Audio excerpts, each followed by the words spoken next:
Today on Locked On Rockies. Stop me if you heard this one before. An early lead squandered and a Rockies loss.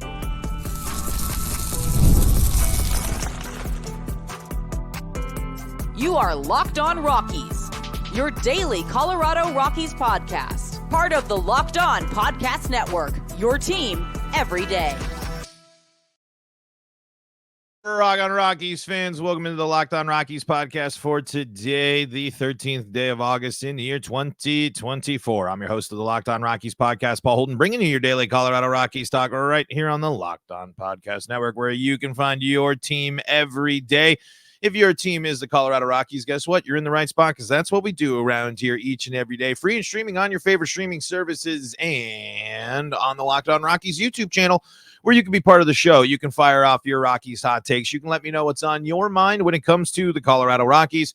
And, of course, when you like the videos, when you comment, when you subscribe, when you do all that good stuff, you're helping the show grow and really, really do appreciate it.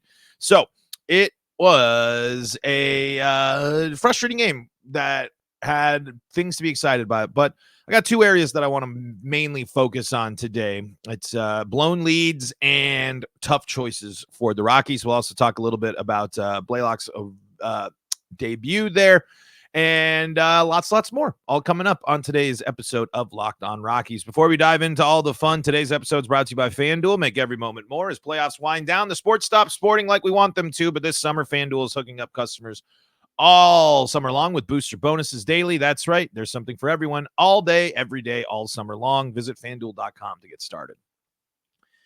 So I wanted to start here, and it's a frustrating thing because, Bradley Blaylock goes up and gets 5 2/3, 6 hits, 3 earned, 4 strikeouts, keeps the Rockies in the ballgame. Rockies offense backs him up. The offense, it gets a little shaky, but they still got the lead, and it's a young guy going a little bit deeper into the lineup, especially third time through. People are going to start picking him up. But it's Anthony Molina and Tyler Kinley that my focus goes back to, and Tyler Kinley doesn't get any earned runs for yesterday, but where is the control in the big city? I mean, and I know Kinley's bounced up and down, and there's been moments, but another moment, the word consistency. I know you guys are sick and tired of that, but come on. It's a division rival. This is a situation in which you have a lead on the road. You've been playing well. You're playing good baseball. You can start this series off on the right foot.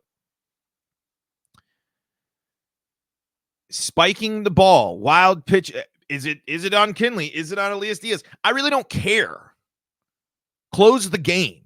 Shut the door. Like, what's so frustrating about watching the Rockies, and especially this bullpen, is you don't feel comfortable and confident with any lead in any situation at any moment. That's a multi-run lead the Rockies had at one point in that game. That's a situation in which the Rockies get a late insurance run from Brendan Rodgers. And I know there's still plenty of time, and Arizona is one of the best teams in baseball right now. But it doesn't matter.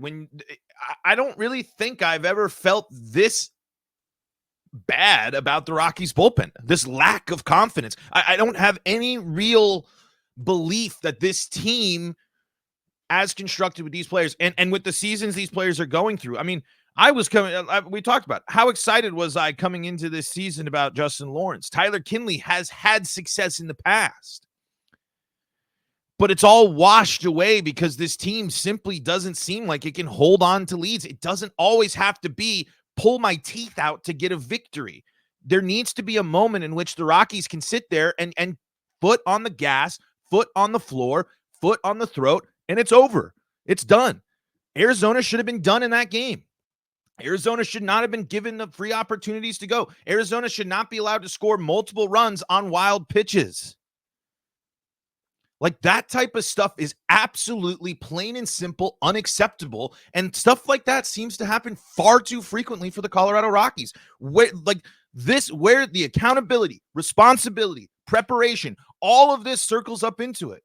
I looked online I'm on champsorchumps.us. So again, this is where I'm getting this, but it's got data for everybody, and it's got a full game. It's got game logs. The Rockies have blown 28 leads this season.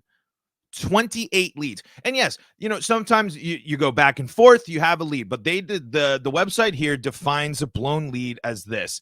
It is by leading at any point in the game.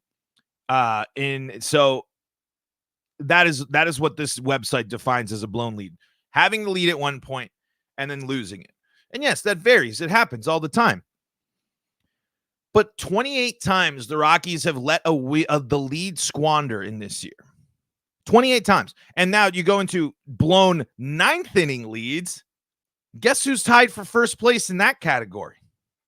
Well, it's the one and only Colorado Rockies with 7. That's having a lead going into the ninth inning and blowing it and losing the lead there. So, and when you look at those, most of these are losses. I mean, all of these basically end up in losses. So just factor that in. 7 games. I mean, I know it's not going to change the thing. If the Rockies don't blow the lead in the ninth inning 7 times, their record is 51 and 69, I believe, right now. Take half of those wins that or loss or those games in which the Rockies blew a lead and add them to your win total. You have a 58-win team. This matters. This drastically matters, and it highlights and continues to show that this pitching problem runs from the starting rotation through the bullpen. And if this is going to be this is a moment to prove yourself as Bud Black. This is the moment. Because whatever his pitching philosophy, whatever worked for him building up the staff and the rotation in the past, it ain't working with this group. Whatever approach that they gave to Justin Lawrence this year and Tyler Kinley this year, it ain't working. Thank goodness Victor Vodnik can close games now, because he's really the only member of the Rockies bullpen that you can sit there and have a resemblance of confidence in. So when games like last night happen, it's just good teams don't do that. It happens to good teams. Bad moments, weird stuff, bouncing balls, spiked balls. Baseball happens to people. Absolutely.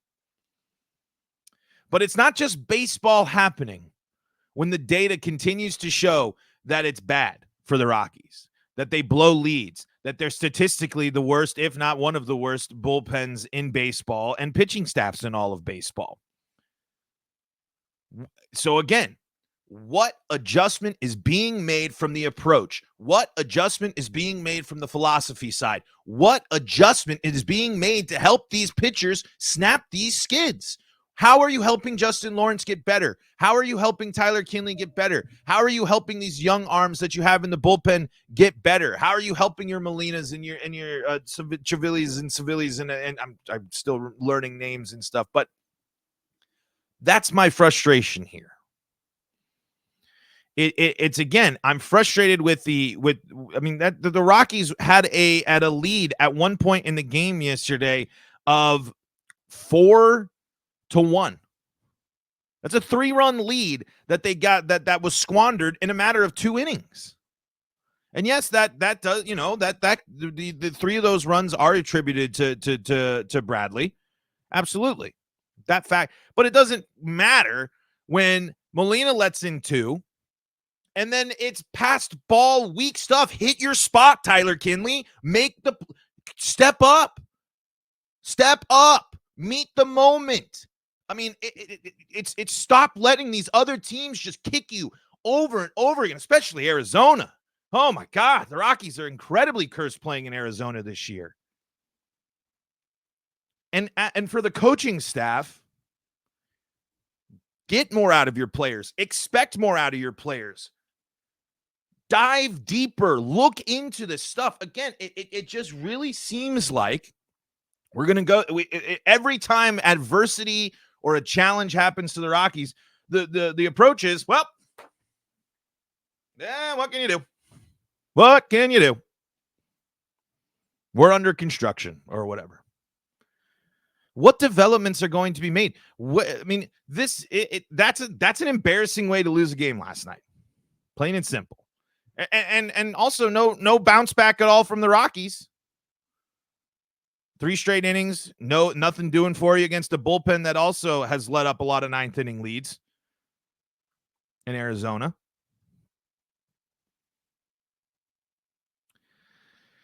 The fact of the matter is, there is a lot wrong here. But if you really look at things and you look at the numbers here, the Rockies aren't alone. There are plenty of other teams and teams that are playoff or higher caliber teams that have blown leads. Diamondbacks are above the Rockies on this list by 1. You got the Rays here. But a lot of the best teams, they hold on and they don't let go. The Padres have 17. The Guardians have 17 this year. The Orioles have 21. The Mariners have 22. So, again, it's not like the Rockies are too far behind in these blown leads. They're not like the White Sox, who lead the league at 44, or the Marlins with 32. But it's still in those situations and in those moments, the Rockies falling short when they really shouldn't.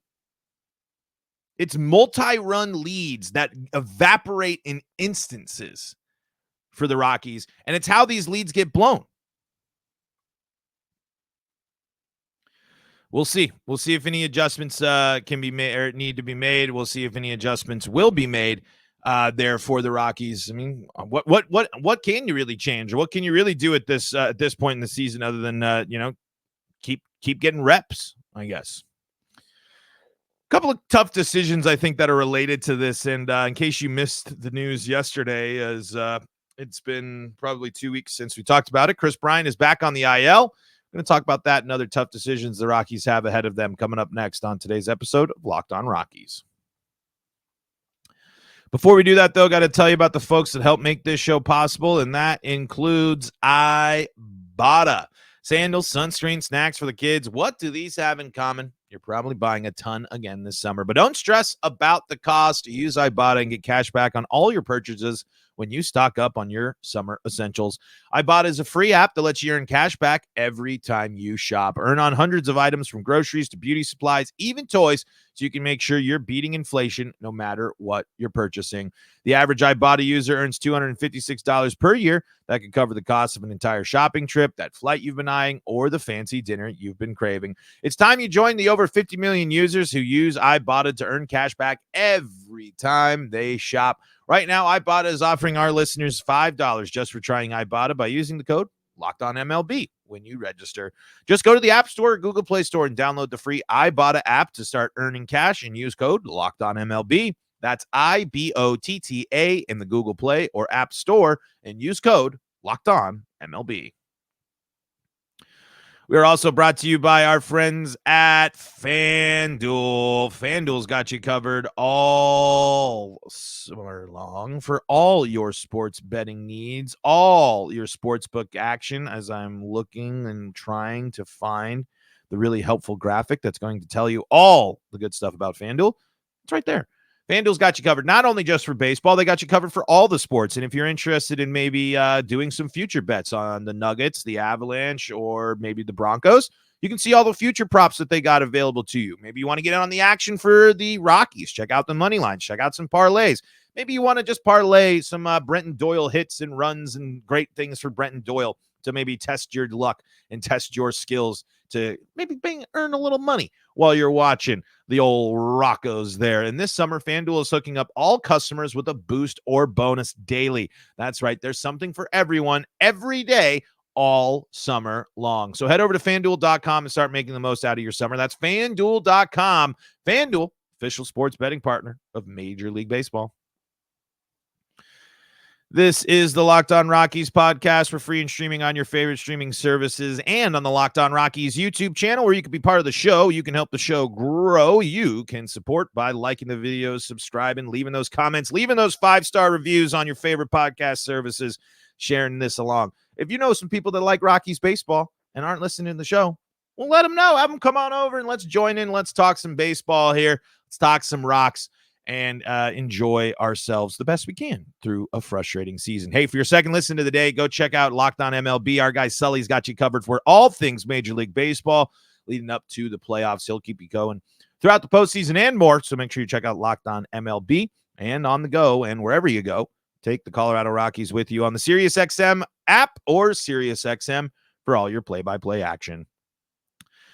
The Rockies have tough decisions to make.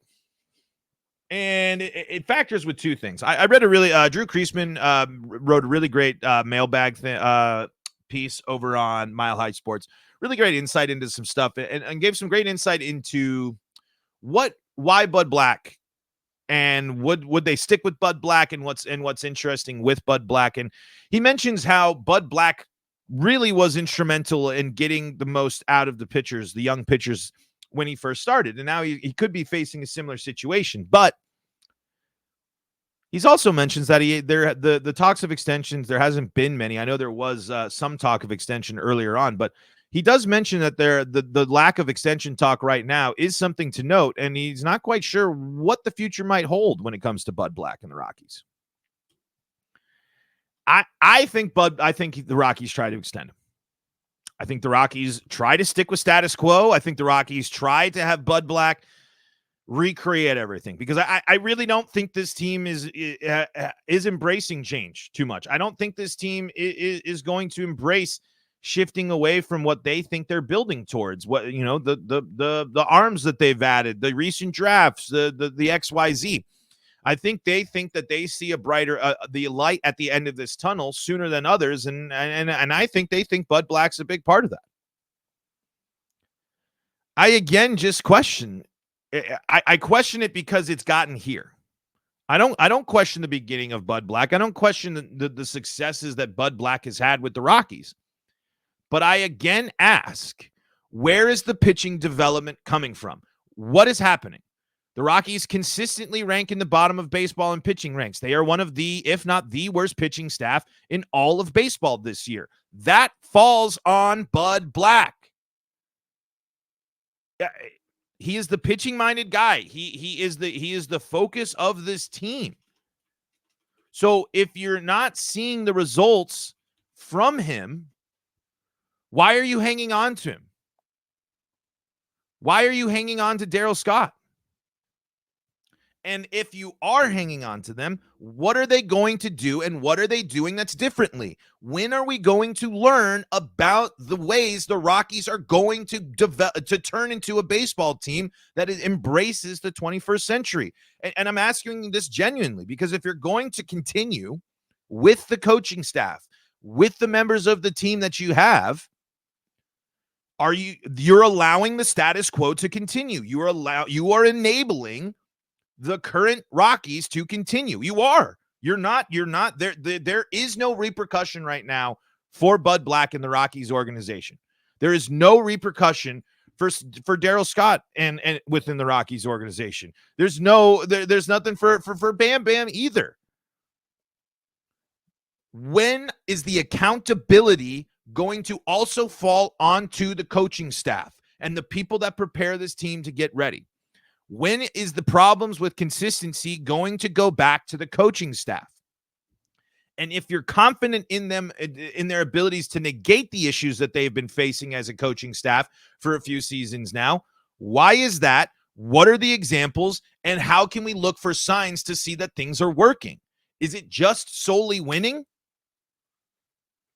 Because I really don't think continuing to play Jake Cave every single day and over all these young guys is going to work. I don't think that Bud Black's philosophies and approaches to building and constructing the lineup right now with the pieces he has are going to be the best way to help the Rockies in the future.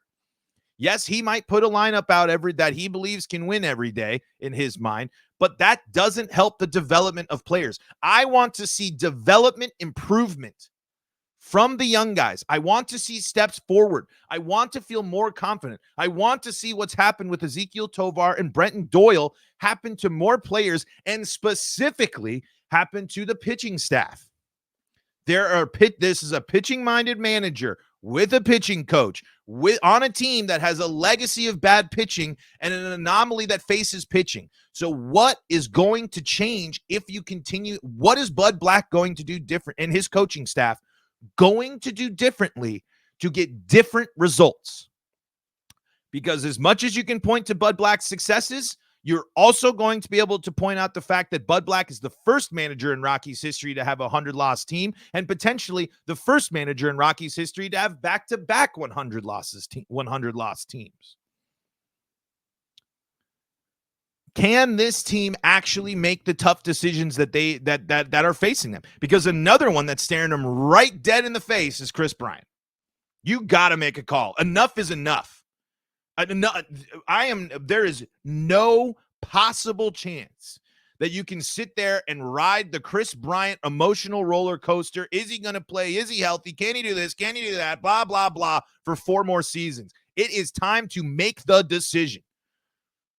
You're either buying fully into the Kris Bryant experience and you are weighing in with that anchor. He is your aircraft carrier. Or you need to cut him. You need to make you are going to have to make a difficult decision when it comes to Kris Bryant. And again, I ask, are the Rockies capable of making this tough decision? Do they want to make this tough decision? We'll see. Because again, it's outlandish. And I'm sure Kris Bryant continues to be incredibly frustrated as an athlete and as a person. This isn't how he wants to go. This isn't what he wants to do. He's an athlete. He wants to compete. He wants to get out there. But it ain't working. And it hasn't worked for multiple seasons. The guy has not stayed healthy. So how are you going to adjust? How are you going to adapt to that? I again ask. The confidence level, and I know it's a weird thing with, oh, you were just gushing, you were just so excited about, the Rockies just yesterday with the big comeback win and blah blah blah. I mean, you can't ignore when the good stuff happens to the Rockies, no. But the reality of the Rockies is the game last night. Is a division rival comes back, beats you again. When you had a multi-run lead and instead of a fight back, it was a wet fart.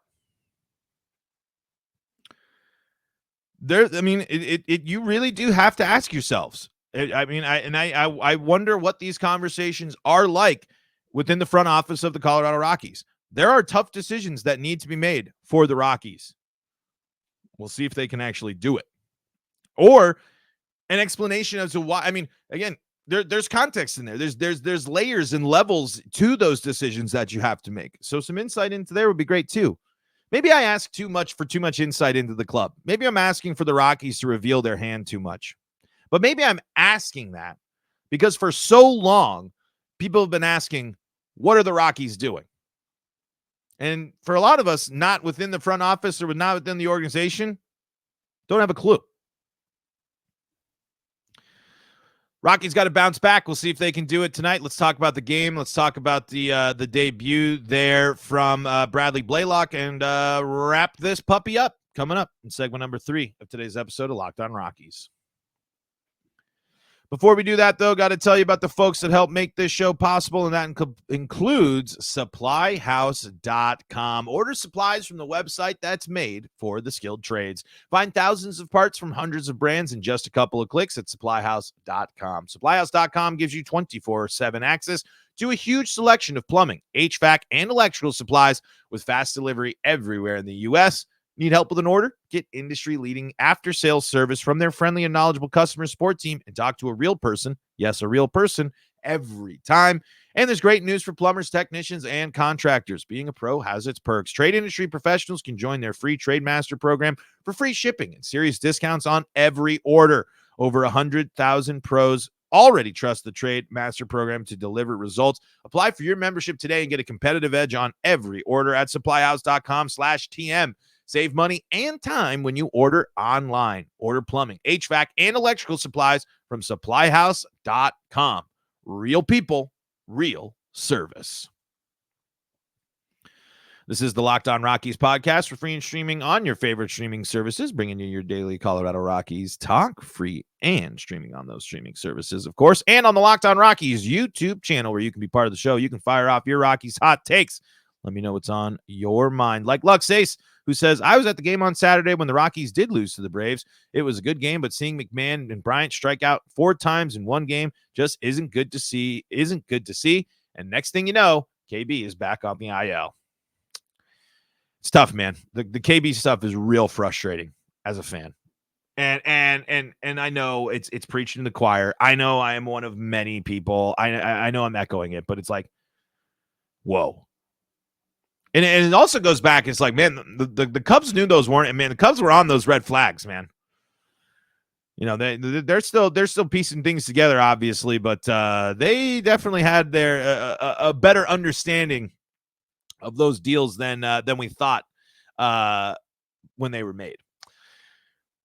Bradley Blaylock, 5.2, 5 and 2/3 innings pitched, 6 hits, 3 earned yesterday, gets the 4 strikeouts. And you know what? That's for that on the road and given the situation, that's a solid start. That's a good little start for him to come over here. I believe I think he came over in the Nick Mears trade, I believe. So 23 years old here, young guy, certainly plenty of room to grow here. We'll see how it all shakes out for him there, but always nice to see. I like seeing a couple of strikeouts. I like seeing him battle through a little bit of adversity there. A thing that I especially liked, hitting the zone, hitting the spots, no walks for him there in that first debut for the Rockies. So it was good to see. Nothing to knock your socks off, but hey, this is the part of the year where we're going to see more names, the new names pop up, make some starts, make some appearances, and help keep the Rockies in the game. That's what's so frustrating is, man, this guy, it wasn't the prettiest thing, but kept you in the game, giving you a chance here. And the Rockies, for the first half of the game, we're reciprocating, but not so much there in the second half of the ball game. So tough to see, but we'll see how the Roccos are going to bounce back tonight, going up against, again, a red-hot Arizona team that continues to cause fits for the Rockies here. So far in the regular season series, the Diamondbacks lead the Rockies 6-2. If the Rockies want to finish above 500 against Arizona, they can't lose a single game to them for the rest of the season. If they don't want to finish below 500 to the Diamondbacks, they can't afford to lose 2 more games. So if they lose this series, they get swept in this series. It's another season in which Arizona is beating the Rockies in the regular season series. Rockies are going to need a bounce-back performance from Austin Gomber, who has been, again, going through the streakiness of himself. 24 home runs, 29 walks this year. The big issue, that home run total, that home run counter there.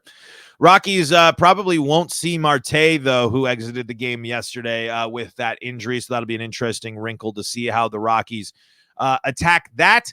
But I mean, what more can you say? I mean, this is the matchup you've seen a few times. This is 2 teams that play each other all the time. Got to be a bounce back here for the Rockies and see what they can do as they continue to march on towards getting win number 50. In case you're curious, the next lowest win total in the NL West, 61 wins from the San Francisco Giants, who were 61-60. Colorado was 44-76. The NL West, though, that race is going to be interesting. Going to come down to the wire for sure.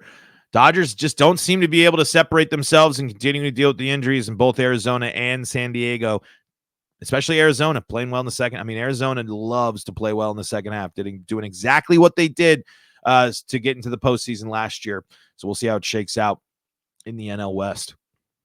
Folks, that's going to do it for today's episode of Locked On Rockies. Thank you so much for joining us and making us your first listen of the day.